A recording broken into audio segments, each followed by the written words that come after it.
দেখেন আমার মারে নিয়ে আমি হসপিটালে আসছিলাম। হসপিটালে প্রায় রাত দিন 12 দিন আসছিলাম।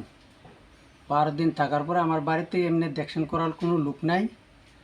হ্যাঁ, আমি একলা থাকি মার লগে, আর বাড়ির তালা দিয়ে গেছি। হ্যাঁ, দেওয়ার পরে এরপরে একদিন আমার ওই বোনটা আইয়া বাড়ির ভিতরে আসমুরো করে খাওয়ান দেয়। সকালবেলা হইলে বিকালবেলা হইলে এই একটু দেখশন করে। আরেকদিন সকালবেলা আইয়া সেটা দেখে আমার ঘরের তালা টালা ভাঙা, ভাঙ্গিয়া টেঙ্গিয়া, এরপরে সুকেজের তালা টালা ভাঙা ভাঙ্গিয়া এনে টেহা ছিল আমার কত টাকা? চিকিৎসা করানোর লেগে, মার লেগে। ওই বাইরের থেকেও আমি টাকা আনছিলাম, আমারও আসিল, মিলে প্রায় 1.5 লাখ টাকার মতো ওইবা আসিল। তো এই টাকা টোকা আমার নিয়ে গেছে। হ্যাঁ, 1 টাকাও নাই আমার অনেক। তো এখন মারে আমি আর চিকিৎসা করতে পারতেছি না। আমি এখন মারে বাড়িতে লিয়ে আই পড়ছি হসপিটাল থেকে ছুটি দিয়া।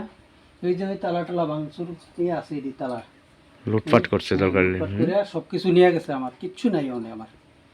হ্যাঁ, এই জায়গাটার নাম কি তা? এই জায়গাটার নাম নটজলা। বিশ্রামগঞ্জ। হ্যাঁ, নটজলা বিশ্রামগঞ্জ। থানাতে জানাইছো নি? বিশ্রামগঞ্জ থানা? থানা সিজিটি করছি, থানার থেকে পুলিশ আইয়া দেখছে, ইনকোয়ারি করে গেছে। আমি সন্দেহ হয়নি কারোরে?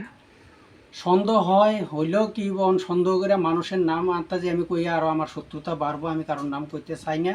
কি দরকার আছে? আমার টাকা পয়সা দর পাইতাম না, সুরে তো নিয়ে গেছে, তো গেছি শেষ।